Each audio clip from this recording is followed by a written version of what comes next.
Namaste. My name is Mahadesh KM. I am working as an assistant professor in the Department of Electronics and Communication, MIT, Mysore. I have been here from 2012. In this session, we will discuss about HDL laboratory. So, what is HDL? HDL stands for Hardware Description Language. So, why do we need hardware description language? I would like to explain through an analogy. Suppose we want to construct a house, or let us assume there is already a building. We start questioning ourselves, what is this building made up of? So, if you observe, a building is made up of several interconnection of walls, right? As you can see, there is some bedroom, bathroom, hall, living room, etc. Now, if you further question, how is each wall made up of? A wall is made up of interconnection of several bricks. Then, what is the elementary or the fundamental unit of a building? Now we have the answer. It is made up of bricks. Forget apart the stone masonry which has been used at the foundation stage, the pillar and all. How did we start with the building? We will give our specification, like we need a living room in this direction with so and so dimension. We need a drawing room, we need a bedroom, we need a kitchen in this direction with this dimension. We go to a civil engineer or an architect and he will provide us with the layout plan.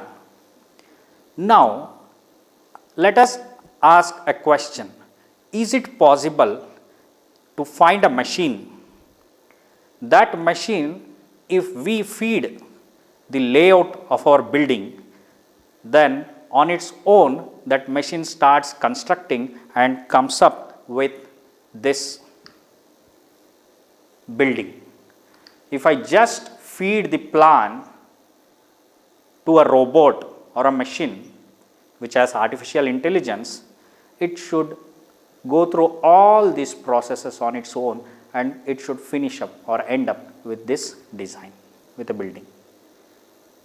It is quite impossible at this stage, but in case of an integrated circuit, this approach is already present, and that is the reason why we have all the compact electronic gadgets like our smartphone, laptops, then washing machines, refrigerators and other complex defense equipments like radars.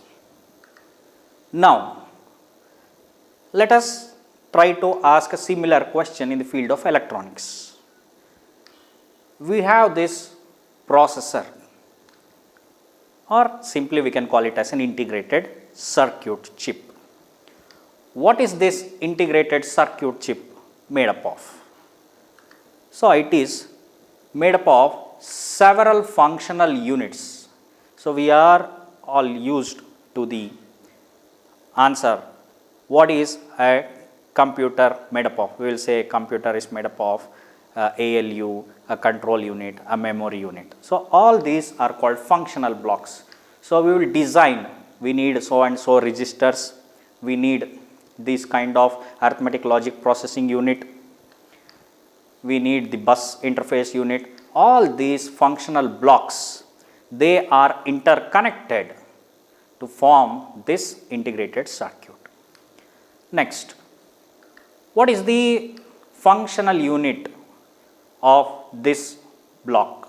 So, they are made up of several logic gates, interconnection of logic gates to generate certain Boolean function. Now, if I ask a question, how do we construct each of these logic gates? They are just a representation. These logic gates are in turn built with or made up of MOSFETs, or simply we can say transistors. So, this is analogous to the brick what we see in place of a building. Several bricks interconnected would form a wall.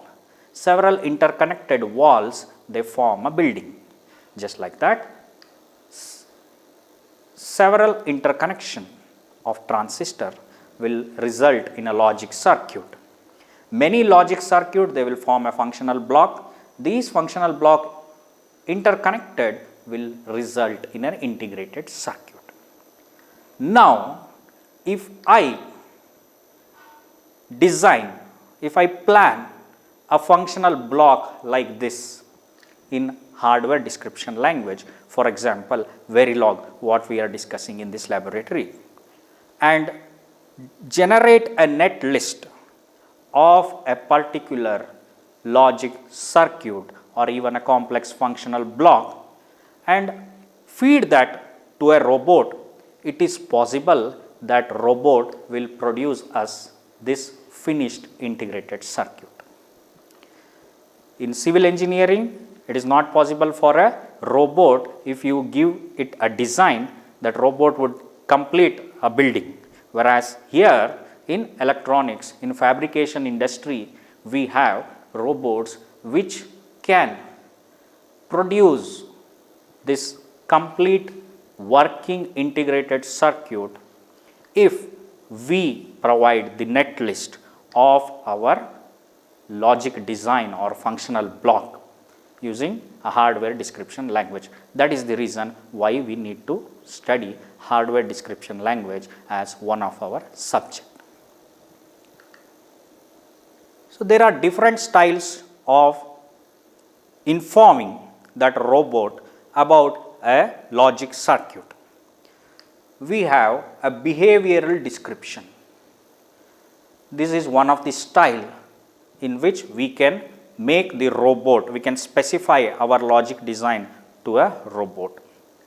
The other way, other style of hardware description language, writing a code in hardware description language, is data flow description, and we have structural description. What is the importance or the feature of behavioral description?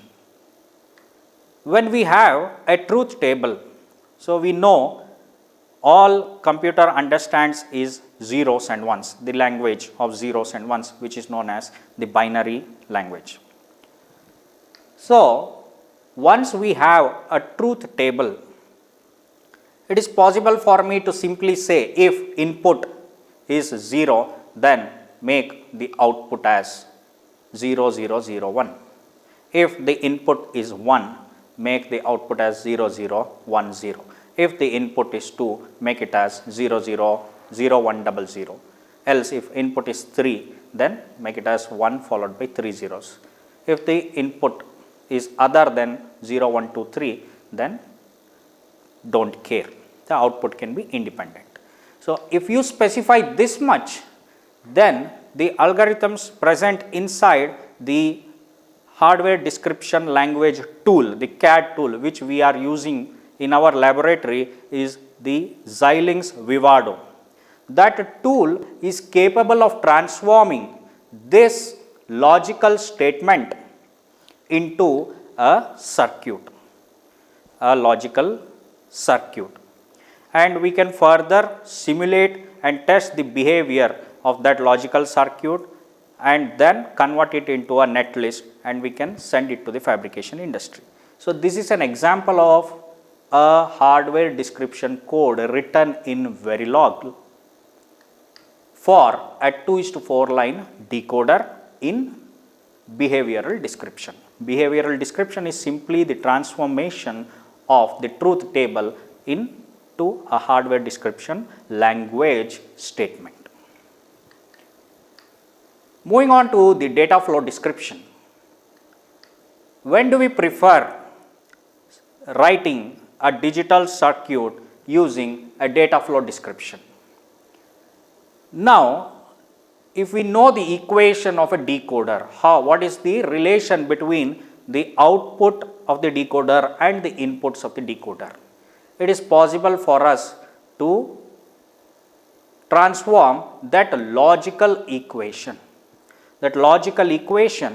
into an HDL statement like this. Y1, assign Y1 is equal to S0 and with S1 and with S2. What are S0, S1, S2? We have specified in the previous set of statements.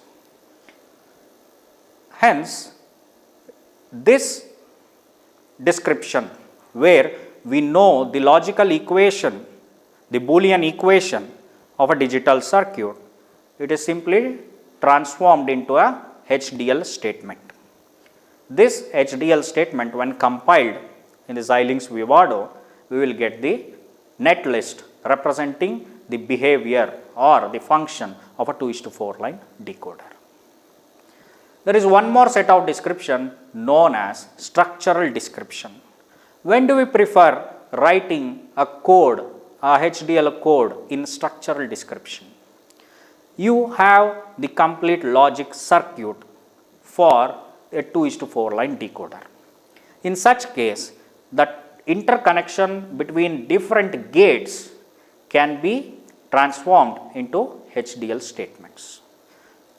Thus, when compiled, the Xilinx-Vivado will generate a netlist which represents the function of a 2:4 line decoder. You can simply transform that to a robot and that will come up with a finished IC of a 2:4 line decoder. So, this is the explanation for the behavioral description and when do we prefer writing a digital circuit or defining a digital circuit in terms of behavioral description. Data flow description, when we have logical equations relating the output and the set of inputs of that digital circuit.